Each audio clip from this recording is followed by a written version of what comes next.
तो जैसे कि लास्ट एपिसोड में हमने देखा था, जो याओ के ग्रैंडफा होते हैं वो वहाँ पर सेल्फ डिस्ट्रक्शन कर जो डोंग फैंग होता है उसे अपने साथ में ही मार देते हैं। और वहाँ पर अब जो लोग खड़े होते हैं वे आपस में बातें करते हुए बोलते हैं कि जो ये फैमिली है वो सच में बहुत ज़्यादा एरोगेंट होती जा रही है। जिसके बाद अब जो तीनों फैमिली के लोग होते हैं वो वहाँ से जाने लगते हैं और वे जाते हुए आपस में बातें करते हैं कि मुझे नहीं लगता कि जो किंग टियान है वो किंग चैंग सोर्ड सेक्ट के अंदर इंटर कर पाएगा। जो सुनकर तभी दूसरा बंदा बोलता है कि हाँ तुम सही कह रहे हो, इसीलिए अब जो एंगेजमेंट का मैटर है ये यहीं पर ही ख़त्म हो जाएगा। इसीलिए हमें इस मैटर के अंदर इन्वॉल्व होने की कोई भी ज़रूरत नहीं है। जो रॉयल फैमिली है वो खुद ही इस ट्रबल से निपट लेगी। और इतना बोलकर वे लोग वहाँ से चले जाते हैं। जिसके बाद अब हम वहाँ पर प्रिंसी डोंग पिंग को देखते हैं, जो कि डोंग फैंग की डेड बॉडी को देखते हुए उससे बोलती है कि अंकल आपको टेंशन लेने की जरूरत नहीं है, जब मैं फैमिली के अंदर रिटर्न लौटूंगी तो मैं अपने फादर को कहकर आपका रिवेंज जरूर लूंगी।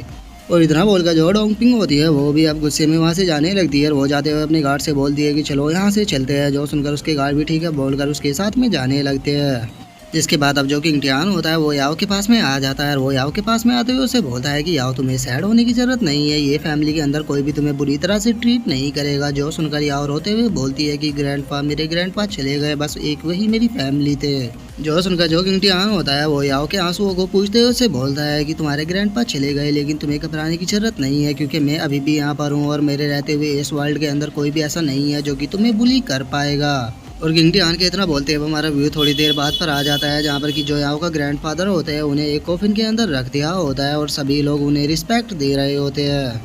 जिसके बाद अब जो किंग टियान के फादर होते हैं वो किंग टियान के पास में आके उससे बोलते हैं कि बेटा मैं तुमसे एक चीज़ जानना चाहता हूँ कि कल जब अवेकनिंग के टाइम क्या हुआ था, क्योंकि ऐसा महसूस हुआ जैसे कि तुम इमॉर्टल हो, क्योंकि कोई भी अटैक तुम्हारे ऊपर काम नहीं कर रहा था। और अब अपने फादर की इस बात को सुनकर जो किंग टियान होता है वो भी थोड़ा सा परेशान हो जाता है और वो अब अजीब सा फेस बनाकर अपने मन में सोचने लगता है कि वो आखिर यहाँ पर क्या बहाना बनाए। और अब थोड़ी देर सोचने के बाद जो किंग टियान होता है वो अपने फादर से बोलता है कि फादर मुझे याद आ गया, क्योंकि जो हमारी ये फैमिली के एंसेस्टर है उन्होंने मेरी मदद की थी। और अब ये फैमिली के एंसेस्टर का नाम सुनकर जो किंग टियान के फादर होते हैं वो भी थोड़ा सा शौक हो जाते हैं। और जो किंग टियान होता है वो अपने फादर से बोलता है कि हाँ फादर मुझे एंसेस्टर मिले थे और उन्होंने ही मुझे इस तरह की टेक्निक दी है जिससे कि मैं कभी भी अपनी बॉडी को हील कर सकता हूँ। और यहाँ पर केवल एंसेस्टर ने मेरी ही मदद नहीं करी बल्कि जो चारों फैमिली के गार्ड थे एंसेस्टर ने उन सभी को भी ख़त्म कर दिया। तो इसीलिए फादर आपको टेंशन लेने की कोई भी ज़रूरत नहीं है। लेकिन अगर आपको मेरे ऊपर यकीन नहीं है तो मैं एंसेस्टर को यहाँ पर बुला सकता हूँ, जिसके बाद आपको मेरे ऊपर यकीन हो जाएगा।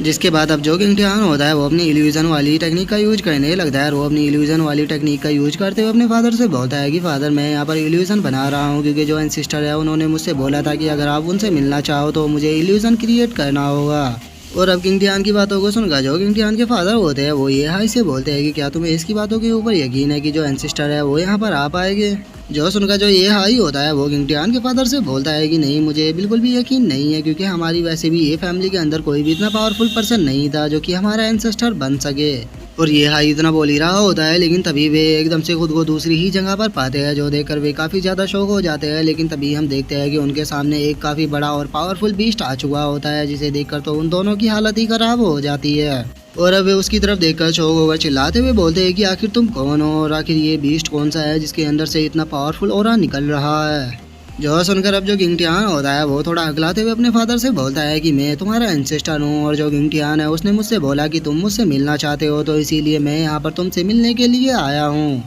जो सुनकर अब जो ये हाई होता है वो थोड़ा शौक होते हुए बोलता है कि आखिर तुम हो कौन, क्योंकि हमें तो नहीं लगता कि हमारा कोई एंसेस्टर है, क्योंकि ये फैमिली के जितने भी पावरफुल लोग थे वे सभी मारे जा चुके हैं। जो सुनकर जो किंग टियान होता है वो अपने अंकल को डांटते हुए उसे बोलता है कि पागल इंसान कहीं के, क्या तुम अपने एंसेस्टर की आइडेंटिटी के ऊपर सवाल कर रहे हो? हमारी ये फैमिली के अंदर बहुत सारे एंसेस्टर है जिनकी जो पावर है वो तुम लोगों की सोच के भी परे है, इसीलिए अभी यहाँ पर पहले मैं आया हूँ ताकि मैं तुम लोगों की थोड़ी मदद कर सकूँ।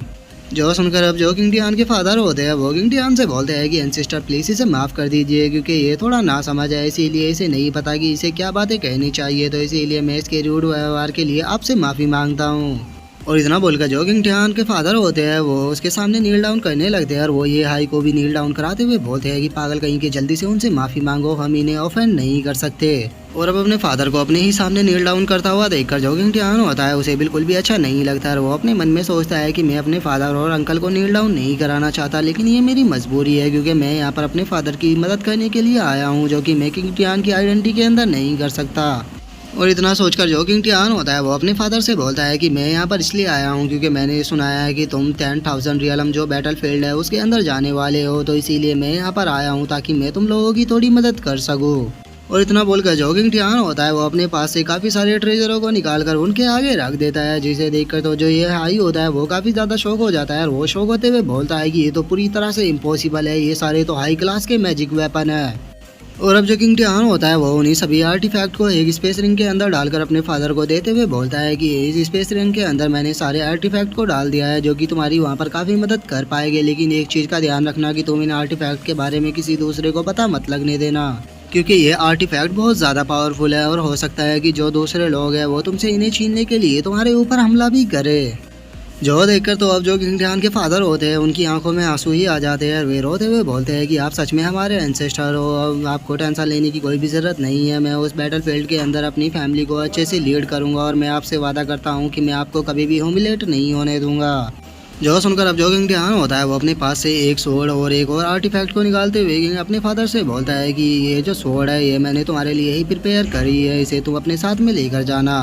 और अगर तुम्हें वहाँ पर कोई पर्सन ऐसा मिले जो कि इस स्वॉर्ड को पहचान ले तो उससे डैनमिंग लीग के बारे में ज़रूर पूछना और याद रखना उसे तुम्हें प्रॉमिस कराना है 18th लेयर ऑफ हॉल का। और उसी के साथ ये जो दूसरा आर्टिफैक्ट है इसे तुम्हें अपनी बॉडी के अंदर स्वेलो करना होगा, क्योंकि अगर तुम इसे अपनी बॉडी के अंदर स्वेलो कर लेते हो तो ये तुम्हारी क्रिटिकल मोमेंट में मदद कर सकता है। जो सुनकर जो किंग टियान के फादर होते हैं वो किंग टियान का शुक्रिया अदा करते हुए बोलते हैं कि एंसेस्टर मैं आपकी बात को याद रखूंगा। और इतना बोलकर जैसे किंग टियान के फादर अपने सर को ऊपर उठाते हैं वो देखते हैं कि उसके सामने किंग टियान खड़ा है, जो कि एक फनी मोमेंट हो जाता है। और अब जो किंग टियान होता है वो अपने फादर से बोलता है कि फादर क्या आप एंसेस्टर से मिले। जो सुनकर जो किंग टियान के फादर होते हैं वो किंग टियान से बोलते हैं कि हाँ मैं एंसेस्टर से मिला था और उन्होंने मुझे काफ़ी चीज़ें दी है और उसी के साथ में काफ़ी चीज़ें भी बताई है, तो इसीलिए अब तुम मेरे साथ में चलो। जो सुनकर किंग टियान अपने फादर से बोलता है कि फादर आप मुझे कहाँ पर लेकर जा रहे हो। जो सुनकर जो किंग टियान के फादर होते हैं वो किंग टियान से बोलते हैं कि हमारी ये फैमिली की काफ़ी सीक्रेट इंडस्ट्री है, तो मैं तुम्हें वहीं पर ही लेकर जा रहा हूँ। जिसके बाद अब हमारा जो व्यू होता है वो किसी दूसरे पैलेस पे आ जाता है, जहाँ पर कि हम देखते हैं कि किंग टियान को काफ़ी सारी लड़कियों ने घेर रखा होता है। अब जो ये लड़कियाँ होती है वे किंग टियान से चिपकते हुए बोलती है कि यंग मास्टर फाइनली आप यहाँ पर आ गए। तभी जो एक और लड़की होती है वो किंग टियान की तारीफ करते हुए बोलती है कि यंग मास्टर मानना पड़ेगा आप तो सच में बहुत ज़्यादा हैंडसम हो। तभी दूसरी लड़की बोलती है कि आप काफ़ी हैंडसम हो, तो इसीलिए मैं आपके साथ में यहाँ पर खेलना चाहती हूँ। और अब उन लड़कियों की ऐसी बातों को सुनकर जो किंग टियान होता है वो अपने फादर से बोलता है कि फादर क्या यही वो आपकी सीक्रेट इंडस्ट्री है जिसके बारे में आपने मुझे मेंशन किया था। जो सुनकर जो किंग टियान के फादर होते हैं वो सभी लड़कियों से बोलते हैं कि चलो बहुत हो आप, तुम सभी लड़की यहाँ से जा सकती हो क्योंकि मैं अपने बेटे से अकेले में कुछ बात करना चाहता हूँ। जो सुनकर वे सभी लड़की भी ठीक है ऑनर बोलकर वहाँ से चली जाती है। और अब इस चीज़ को सुनकर किंग टियान भी थोड़ा शौक हो जाता है और वो शौक होते हुए बोलता है कि फादर क्या आप यहाँ के ऑनर हो। और अब इसी के साथ में जो हमारा आज का एपिसोड है वो यहीं पे कंप्लीट हो जाता है। तो अब नेक्स्ट एपिसोड में देखें कि आगे क्या होता है। अगर आप लोगों को वीडियो अच्छी लगी हो तो लाइक करना, चैनल को सब्सक्राइब करना। मैं मिलता हूँ नेक्स्ट एपिसोड में, तब तक के लिए बाय बाय गाइस।